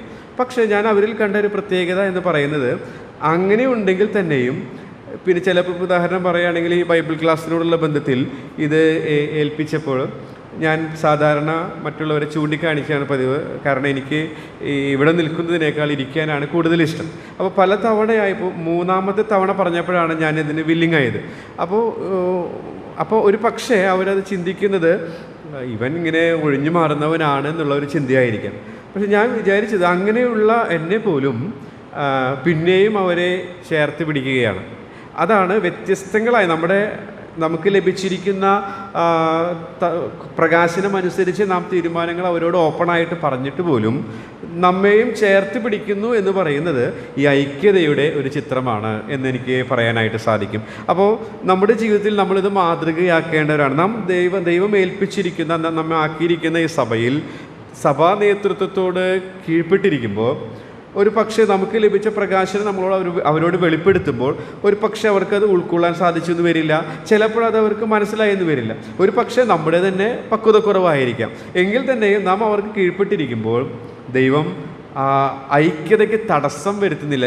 കാരണം അതിൻ്റെ ലക്ഷ്യം എന്ന് പറയുന്നത് ദൈവനാമം മഹത്വപ്പെടണം എന്നുള്ളതാണ്. അപ്പോൾ നമ്മുടെ ജീവിതത്തിൽ ഈ വിധേയപ്പെട്ടുകൊണ്ട്, അതാണല്ലോ ഇവിടുത്തെ വിഷയം, കീഴടങ്ങിയിരിക്കുക എന്ന് പറയുമ്പോൾ നമ്മുടെ അഭിപ്രായം പറയാതിരിക്കുക എന്നുള്ളതല്ല. നമ്മുടെ അഭിപ്രായം, നമുക്ക് ലഭിച്ച പ്രകാശനം നമ്മുടെ മുതിർന്ന സഹോദരന്മാരോട് നമുക്ക് പറയാം, അതിൽ തെറ്റൊന്നുമില്ല. പക്ഷേ അത് പറയുമ്പോൾ തന്നെ അവർ പിന്നെയും നമ്മെ ചേർത്ത് പിടിക്കുമ്പോൾ അതിന് അനുസരിക്കുവാനായിട്ട് തയ്യാർ. അതാണ് ഐക്യതയുടെ ചിത്രം എന്നുള്ളതാണ് എനിക്ക് ഇത് വായിച്ചപ്പോൾ മനസ്സിലാക്കാനായിട്ട്. അപ്പോൾ ഇത് നമ്മുടെ ചിന്തയിൽ ഉണ്ടായിരിക്കേണ്ടതാണ്. ചിലപ്പോൾ ചില കാര്യങ്ങളിൽ അവർ നോ പറഞ്ഞപ്പോൾ നാം ക്ഷീണിച്ച് തളർന്നു പോകരുത്. അതിൻ്റെ പിറകിൽ അതിൻ്റേതായ ആലോചനകൾ ദൈവാത്മാവ് അവർക്ക് നൽകിയിട്ടുണ്ടായിരിക്കാം. നമ്മുടെ ലക്ഷ്യം ദൈവത്തിൻ്റെ ആത്മാവ് സ്ഥാപിച്ച ഈ ഐക്യത അത് തകർക്കുക എന്നുള്ളതല്ല, അത് സമാധാന ബന്ധത്തിൽ കാക്കുവാനും പിതാവായ ദൈവത്തെ മഹത്വപ്പെടുത്തുവാനും ഇടയായിട്ട് തീരണം എന്നുള്ളതാണ്. ആ ഒരു മനോഭാവം സഭാജീവിതം സന്തോഷകരമായി മുന്നോട്ട് പോകാനായിട്ട് നമ്മെ സഹായിക്കും എന്നുള്ളതിന് യാതൊരു സംശയമില്ല. നമുക്കറിയാം, ആദിമ നൂറ്റാണ്ടിലെ സഭ, ആ സഭയിലും അഭിപ്രായ വ്യത്യാസങ്ങളും പ്രശ്നങ്ങളൊക്കെ ഉണ്ടായിരുന്നു. അതുകൊണ്ടാണല്ലോ മേശയിലെ ശുശ്രൂഷയ്ക്കായിട്ട് ആളുകളൊക്കെ ഏൽപ്പിക്കാനായിട്ട് ഇടയായിട്ട് തീർന്നത്. അപ്പോൾ അവിടെയും സമാനമായ ചിന്താഗതിക്കാരെ കൊണ്ട് നിറഞ്ഞിരിക്കുന്ന ഒരു സഭയല്ല ഒന്നാം നൂറ്റാണ്ടിൽ ഉണ്ടായിരുന്നത്. വ്യത്യസ്തങ്ങളായ അഭിപ്രായങ്ങളുണ്ടായിരുന്നു. എന്നാൽ അവരെയൊക്കെ യോജിപ്പിച്ച് നിർത്തിയത് ഈ ആത്മാവിൻ്റെ ഐക്യത, സമാധാന ബന്ധത്തിൽ കാത്ത് പിതാവായ ദൈവത്തെ മഹത്വപ്പെടുത്തണം എന്നുള്ള ചിന്തയായിരുന്നു എന്നുള്ളത് നാം വിസ്മരിച്ചു കൂടാൻ പാടില്ല. അപ്പോൾ അതുകൊണ്ട് നാം ഒരിക്കലും ഐക്യതയ്ക്ക് വിപരീതമായ ഭിന്നതയുടെ ആത്മാവ് അത് നമ്മിൽ വരാതെ സൂക്ഷിക്കുകയും അതേസമയം നമ്മുടെ പ്രിൻസിപ്പിൾസ്, നമുക്ക് ലഭിച്ച പ്രകാശനം നാം ധൈര്യത്തോടെ പറയുന്നതോടൊപ്പം തന്നെ ആ കാര്യങ്ങളോടുള്ള ബന്ധത്തിൽ യോജിച്ച് ഒരുമിച്ച് ദൈവത്തെ മഹത്വപ്പെടുത്തുവാനായിട്ട് ശ്രമിക്കുകയും ചെയ്യേണ്ടതാണ് എന്നുള്ളത് ഞാൻ ഓർക്കും. ഒരു കാര്യം കൂടെ ഇവിടെ നിന്ന് പറഞ്ഞ് മുന്നോട്ട് പോകാമെന്ന് വിചാരിക്കുന്നു. 15:6 നാം വായിക്കുന്നത്, കൃപ നൽകുമാറാകട്ടെ, ഏക ചിന്തയോടിരിപ്പാൻ കൃപ നൽകുമാറാകട്ടെ. അപ്പോൾ ഇങ്ങനെയുള്ള ഒരു അനുഗ്രഹീതമായ ഒരു സഭാജീവിതം, അതിന് കൃപ വളരെ ആവശ്യമാണ്. അപ്പോൾ നേരത്തെ നാം പറഞ്ഞതുപോലെ ഈ പത്രോസ് തന്നെ പറയുന്നുണ്ട്, താഴ്മയുള്ളവർക്കാണ് കൃപ ലഭിക്കുക. അപ്പോൾ ഈ ഐക്യതയുള്ളവരായിട്ട് നാം തീരണമെങ്കിൽ കൃപ ആവശ്യമാണ്. അതിന് നമ്മിൽ താഴ്മയുടെ മനോഭാവം ഉണ്ടാകും. അങ്ങനെ ഉണ്ടാകുന്നില്ലെങ്കിൽ നാം ഭിന്നതയുടെ പക്ഷത്താവും. അത് സഭയിൽ അനേകരുടെ കണ്ണുനീരിന് കാരണമായിട്ട് തീരുമെന്നുള്ളത് അതുകൊണ്ട് നമ്മളായി ഐക്യതയുടെ ഭാഗമാകാതെ ഭിന്നതയുടെ ഭാഗമാകുകയില്ല എന്നുള്ള ഒരു തീരുമാനം നമ്മുടെ ഒരു പ്രിൻസിപ്പിളായിട്ട് നമ്മുടെ ജീവിതത്തിൽ നാം എടുക്കുകയാണെങ്കിൽ നാമും നമ്മുടെ കുടുംബവും നമ്മളെ ദൈവമാക്കിയിരിക്കുന്ന ഈ ചെറിയ ആയുസ്സിലുള്ള ഈ ചെറിയ ആട്ടിൻകൂട്ടത്തിൽ ദൈവത്തിൻ്റെ ആലോചനയ്ക്ക് ശുശ്രൂഷ ചെയ്യാനായിട്ട് സാധിക്കുമെന്നുള്ളത് എൻ്റെ അനുഭവത്തിൽ നിന്ന് ഞാൻ പ്രസ്താവിച്ചുകൊണ്ട് മുന്നോട്ട് പോകാനായിട്ട് ആഗ്രഹിക്കും. രണ്ടാമത്തെ മനോഭാവം, ഒന്നാമത് ഐക്യത ഉണ്ടായിരിക്കണം. ഞാൻ പറയാൻ ശ്രമിച്ച കാര്യങ്ങൾ നിങ്ങൾക്ക് മനസ്സിലായി എന്ന് ഞാൻ വിചാരിക്കുന്നു.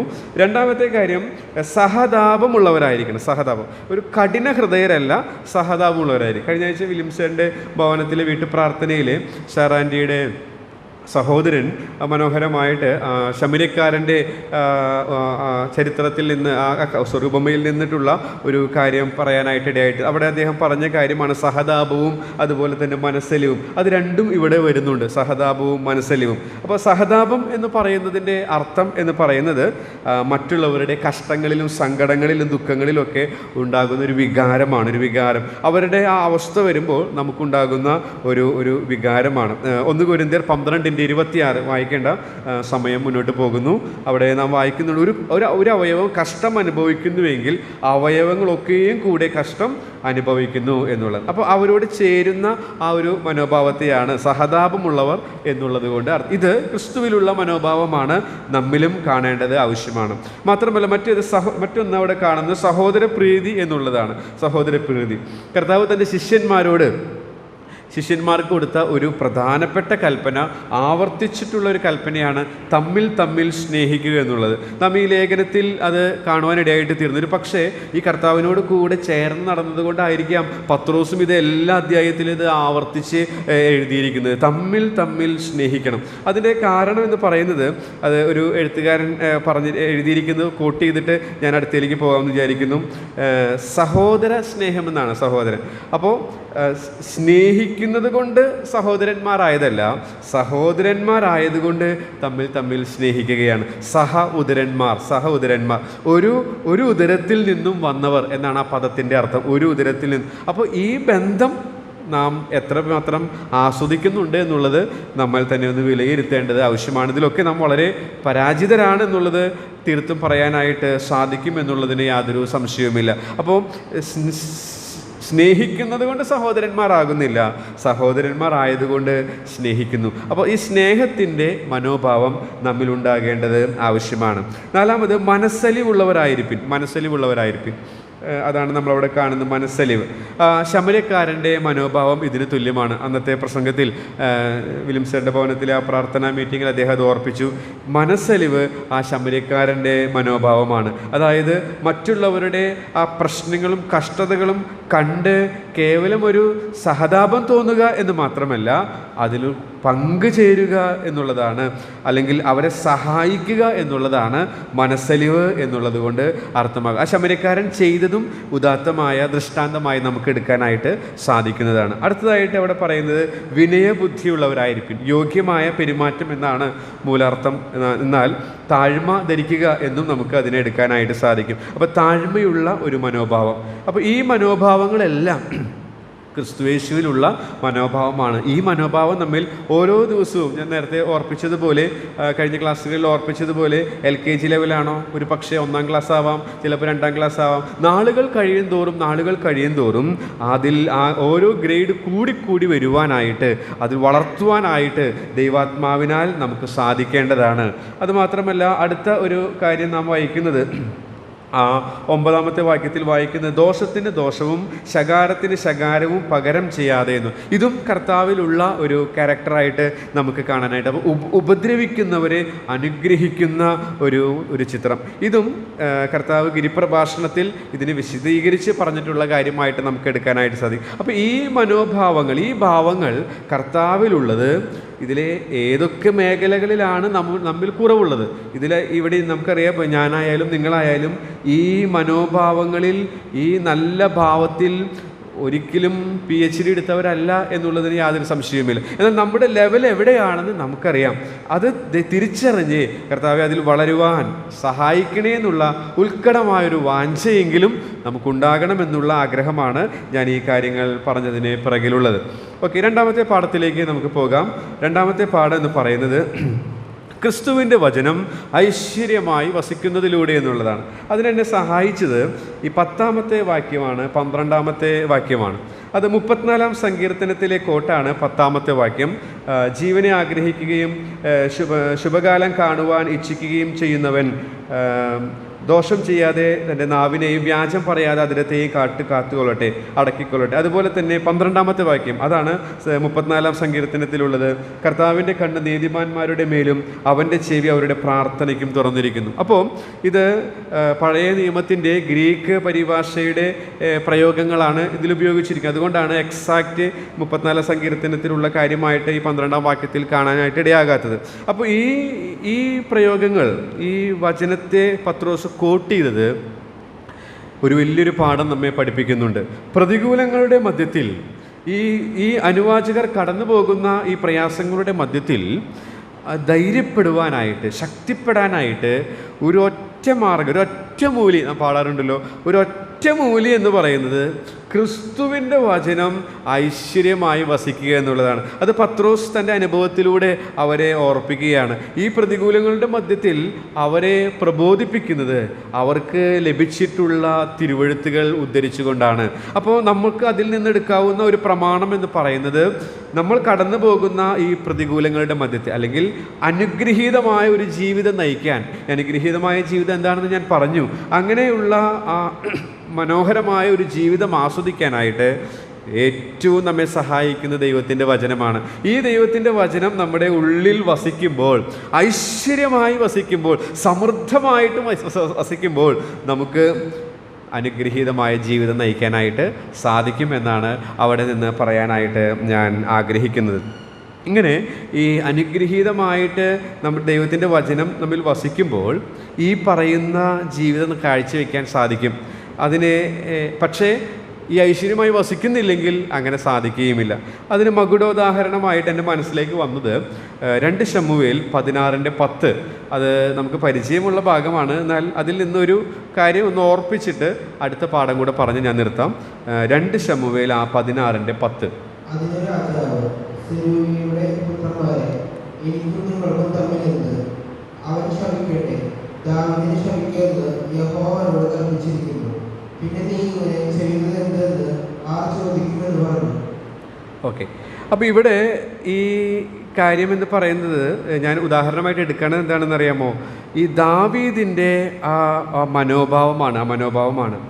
തൻ്റെ ഈ പ്രത്യേകമായ പരിശോധന ഘട്ടത്തിൽ ശിമയി ശപിക്കുമ്പോൾ ആ ശിമയിയെ അനുഗ്രഹിക്കാനായിട്ട്, അല്ലെങ്കിൽ തിരിച്ച് പകരം പറയാതെ, ഒരു പക്ഷെ പറഞ്ഞാൽ ആ ശിമയിനെ വധിക്കാനായിട്ട് നിമിഷം കൊണ്ട് സാധിക്കുമായിരുന്നുവെങ്കിലും അങ്ങനെ ചെയ്യാതെ യഹോവ അവനോട് കൽപ്പിച്ചിരിക്കുന്നു. അപ്പോൾ ദൈവത്തിൻ്റെ അവന് ലഭിച്ചിരിക്കുന്ന നമ്മുടെ പോലെയുള്ള തിരുവെഴുത്തുകളില്ല, പക്ഷെ ദൈവത്തെക്കുറിച്ചിട്ടുള്ള അവൻ്റെ പരിജ്ഞാനം, അതിൻ്റെ ഒരു പ്രകടനമാണ് അവൻ്റെ പ്രതികരണത്തിൽ നമുക്ക് കാണാനായിട്ട് സാധിക്കുന്നത്.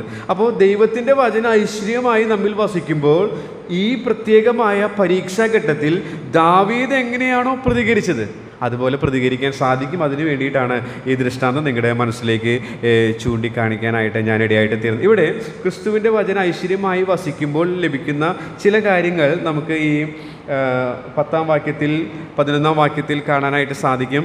ഒന്ന്, ജീവനെ സ്നേഹിക്കുവാനായിട്ട് സാധിക്കും. ജീവനെ സ്നേഹിക്കുവാൻ, ഇവരെ സംബന്ധിച്ച് ഈ അഗ്നി പരിശോധനകൾ വരുമ്പോൾ ജീവനെ വെറുക്കാനായിട്ടാണ്, ഈ ജീവനെ എന്ന് വെച്ചാൽ ജീവിതത്തെ വെറുക്കാനായിട്ടാണ് സാധ്യതയുള്ളത്. പക്ഷേ ക്രിസ്തുവിൻ്റെ വചനം ഐശ്വര്യമായി വസിക്കുമ്പോൾ ഈ ജീവിതത്തെ ഇത്രമാത്രം പ്രതിസന്ധികളുണ്ട്, ഒരു പക്ഷേ വളരെ പരിതാപകരമായ സാഹചര്യമാണ് എങ്കിൽ അതിനെ സ്നേഹിക്കാനായിട്ട് സാധിക്കും. അതുപോലെ തന്നെ മറ്റൊരു കാര്യം അവിടെ പറയാം, നാവിനെ നിയന്ത്രിക്കാനായി സാധിക്കും. ഞാൻ കൂടുതൽ വിശദീകരിക്കുന്നില്ല. അതുപോലെ തന്നെ നന്മ ചെയ്യാനും തിന്മയെ ഒഴിവാക്കാനും സാധിക്കും. നമ്മളവിടെ അത് വായിക്കുന്നുണ്ട്, നിങ്ങൾ ശ്രദ്ധിച്ചാൽ അത് മനസ്സിലാക്കാനായിട്ട്. നന്മ ചെയ്യാനും തിന്മയെ ഒഴിവാക്കാനായിട്ട് സാധിക്കും. അതുപോലെ സമാധാനം അന്വേഷിച്ച് പിന്തുടരുവാനായിട്ട് സാധിക്കും. ഇതും നമുക്ക് ഗിരിപ്രഭാഷണവുമായിട്ട് ചിന്തിക്കാനായിട്ട് സാധിക്കുന്ന സത്യങ്ങളാണ്. അപ്പോൾ ജീവനെ സ്നേഹിക്കാനായിട്ട്, അതായത് നിരാശപ്പെട്ട് ക്ഷീണിച്ച് ഉള്ളിൽ ക്ഷീണിച്ച് തളർന്നു പോകാതെ ഈ തന്ന ജീവിതം മനോഹരമാക്കാനായിട്ട് സാധിക്കും. നമ്മുടെ നാവിനെ നിയന്ത്രിച്ച് ഏദൻ തോട്ടം പോലെ നമ്മുടെ കുടുംബജീവിതമാക്കാനായിട്ട് സാധിക്കും. നാം സദൃശവാക്യം 15:4 വായിക്കുന്നുണ്ട്, നാവിൻ്റെ ശാന്തത ജീവവൃക്ഷം ഏദൻ തോട്ടത്തിലാണ്. അപ്പോൾ ഈ ഏദൻ തോട്ടം പോലെ നാഗർ സാഹിബിൻ്റെ പാട്ടിൽ പാടാറ്, ഒരു ഏദൻ തോട്ടം പോലിതാ തൻ വചനങ്ങളാൽ ഇഷ്ടം പോലെ ഭക്ഷിക്കാമെന്നാണ്. അപ്പോൾ ഏദൻ തോട്ടത്തിൻ്റെ ചിത്രം ആ വരികളിലൂടെ തന്നെ മനോഹരമാണ്, സമൃദ്ധമാണ്, അനുഗ്രഹീതമായ അനുഭവമാണ്. ഇത് നമ്മുടെ ഭവനത്തിൽ ഉണ്ടാവണമെങ്കിൽ ജ്ഞാനികളിൽ ജ്ഞാനിയായ ശലോമോൻ പറയാണ്, നാവിൻ്റെ ശാന്തത ജീവവൃക്ഷം ഏദൻ തോട്ടത്തിൽ നാം കാണുന്നുണ്ട്. അപ്പോൾ ഈ മനോഹരമായ ജീവവൃക്ഷം ഏദൻ തോട്ടത്തിലുള്ളതുപോലെ നമ്മുടെ ജീവിതം മനോഹരമായിട്ട് തീരാനായിട്ട് നാവിൻ്റെ ശാന്തത ഉണ്ടെങ്കിൽ, അപ്പോൾ നാവിനെ നിയന്ത്രിക്കാനായിട്ട് നമുക്ക് സാധിച്ചാൽ അത് ക്രിസ്തുവിൻ്റെ വചന ഐശ്വര്യമായി വസിക്കുന്നതിൻ്റെ ചിത്രമായിട്ട് എടുക്കാം. അതുപോലെ നന്മ ചെയ്യുക, തിന്മയെ ഒഴിവാക്കുക, സമാധാനം അന്വേഷിച്ച് പിന്തുടരുക, ഇതെല്ലാം ക്രിസ്തുവിൻ്റെ വചനം ഐശ്വര്യമായി വസിക്കുമ്പോൾ നമ്മിലുണ്ടാകുന്ന അനുഭവങ്ങളാണ്. മൂന്നാമത്തെ പാഠം കൂടെ പറഞ്ഞ് ഞാൻ അവസാനിപ്പിക്കാമെന്ന് വിചാരിക്കുന്നു. ക്രിസ്തുവിനെ അറിയുന്നതിലൂടെ അനുഗ്രഹീതമായ ജീവിതം നയിക്കാനായിട്ട് സാധിക്കും. ക്രിസ്തുവിനെ അറിയുക എന്ന് പറയുന്നത് അത് എന്നെ മനസ്സിലാക്കാൻ സഹായിച്ചത് നാം നേരത്തെ 12-ാമത്തെ വാക്യത്തിൽ വായിച്ചതുപോലെ ആ കാണുന്ന കണ്ണ്, കേൾക്കുന്ന ചെവി, നോക്കുവാനൊരു മുഖം. അപ്പോൾ ക്രിസ്തുവിനെ ശരിക്കറിയണം. ഈ അറിയുക എന്നുള്ള പദം ബൈബിളിൻ്റെതായൊരു ഭാഷാ ശൈലി ഉണ്ടല്ലോ. അപ്പോൾ അതിൽ ഒരു ഭാര്യ ഭർത്താവിനെ അറിയുന്നതിനോടുള്ള ബന്ധത്തിലാണ് ഉപയോഗിച്ചിരിക്കുന്നത്. അപ്പോൾ അതിന് സമാനമായ ആശയങ്ങളാണ് കണ്ണ്, ചെവി, മുഖം എന്നുള്ളത് വന്നപ്പോൾ എനിക്ക് തോന്നിയത്. അതുകൊണ്ടാണ് ഞാൻ അങ്ങനെ പറയാനിടയായിട്ട്. ക്രിസ്തുവിനെ അറിയുന്നതിലൂടെ നമുക്ക് അനുഗ്രഹീതമായ ജീവിതം നയിക്കാനായിട്ട് സാധിക്കും. ക്രിസ്തുവിനെ അറിയുക എന്ന് പറയുമ്പോൾ അറിയുന്ന ജീവിതത്തിൻ്റെ മനോഹരമായൊരു ചിത്രം ഈ വാക്യം കോട്ട് ചെയ്തിട്ടുള്ള 34-ാം സങ്കീർത്തനത്തിലൂടെ പോകുമ്പോൾ നമുക്ക് കാണാനായിട്ട് സാധിക്കും. അവിടെ 34-ാം സങ്കീർത്തനം എടുത്ത് വായിക്കേണ്ട, 1 മുതൽ 3 വരെ കർത്താവിന് ഉയർത്തുന്ന, പ്രതിസന്ധികളുടെ മധ്യത്തിൽ എഴുതിയൊരു കീർത്തനമാണല്ലോ. അവിടെ കർത്താവിന് ഉയർത്തുന്ന ആ സങ്കീർത്തനക്കാരനെ കാണുന്നു. അതുപോലെ പ്രാർത്ഥനയ്ക്ക് മറുപടി ലഭിക്കുന്ന സങ്കീർത്തനക്കാരനെ കാണുന്നു.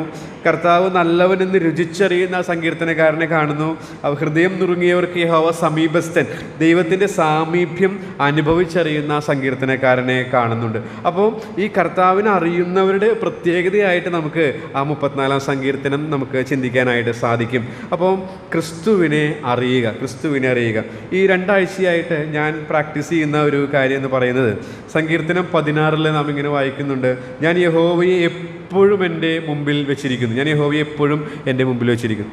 എന്നിട്ട് പറയുകയാണ്, അവിടെയാണ് എന്താ പറയുക, സകല സന്തോഷത്തിൻ്റെ പരിപൂർണതയുള്ളത്.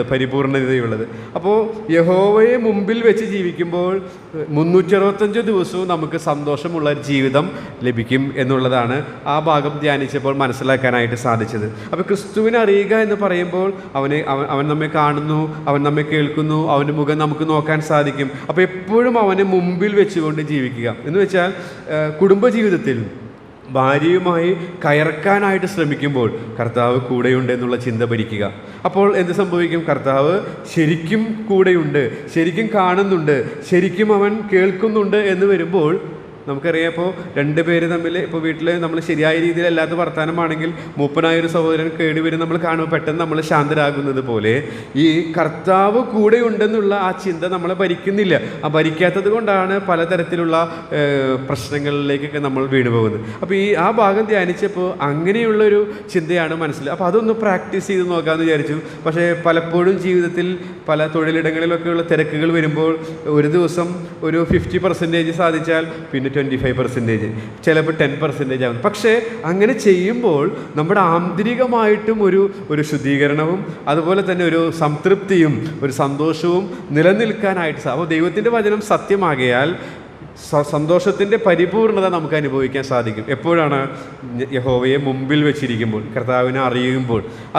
അത് ശരിക്കും കർത്താവ് നമ്മുടെ കൂടെയുണ്ട്. നമ്മളെപ്പോഴും പാടുന്നു പറയുന്നുവെങ്കിലും അത് നമ്മൾ ചിന്തിക്കുന്നില്ല എന്നാണ് എനിക്ക് തോന്നുന്നത്. അപ്പോൾ അങ്ങനെ നമ്മൾ ചിന്തിച്ചുകൊണ്ട് കർത്താവ് അടുത്തുണ്ട്, ഞാനിപ്പോൾ കർത്താവ് കേൾക്കുമ്പോൾ അത് ശരിയല്ല, കർത്താവിന് ഇഷ്ടമില്ലാത്ത സംഭാഷണമാണിത്, നോ, അങ്ങനെ എപ്പോഴും ഭരിച്ച് ആ സാന്നിധ്യ ബോധത്തിൽ ജീവിക്കാനായിട്ട് ശ്രമിച്ചാൽ ഒത്തിരി മാറ്റങ്ങൾ ഉണ്ടാകും. അതിനായിട്ട് ദൈവത്തിൻ്റെ ആത്മാവ് നമ്മെ സഹായിക്കുമാണ്. അപ്പോൾ ഇന്ന് ഞാൻ പറയാനായിട്ട് ശ്രമിച്ച കാര്യം, സത്യകൃപയിൽ നിലനിൽക്കുന്നവർ വിളിക്കപ്പെട്ടവരാണ്. എന്തിനാണ് വിളിച്ചിരിക്കുന്നത്? അനുഗ്രഹം അനുഭവിക്കാനാണ്. എന്താണ് ഈ അനുഗ്രഹം? ഇവിടെ പറയുന്ന നല്ല ജീവിതമാണ്, അനുഗ്രഹീതമായ ജീവിതത്തിനാണ് നമ്മെ വിളിച്ചിരിക്കുന്നത്. എങ്ങനെയത് സാധിക്കും? ക്രിസ്തു യേശുവിൻ്റെ ഭാവം ഓരോ ദിവസവും നമ്മിൽ വർദ്ധിക്കുമ്പോൾ, ക്രിസ്തുവിൻ്റെ വചനം ഐശ്വര്യമായി എന്നിലും നിങ്ങളിലും വസിക്കുമ്പോൾ, ക്രിസ്തുവുമായിട്ട് കൂടെ വസിക്കുമ്പോൾ, ക്രിസ്തുവിനെ അറിയുമ്പോൾ അത് നമുക്ക് സാധിക്കും. ആ രീതിയിൽ യഹോവയെ എപ്പോഴും മുമ്പിൽ വെച്ചുകൊണ്ട് ജീവിക്കുവാൻ, അങ്ങനെ 365 ദിവസവും നമുക്ക് സന്തോഷത്തിൻ്റെ പരിപൂർണത അനുഭവിച്ച് ജീവിക്കുവാൻ പറഞ്ഞ എന്നെയും കേട്ട നിങ്ങളെയും ദൈവത്തിൻ്റെ ആത്മാവ് സഹായിക്കുമാറാകട്ടെ.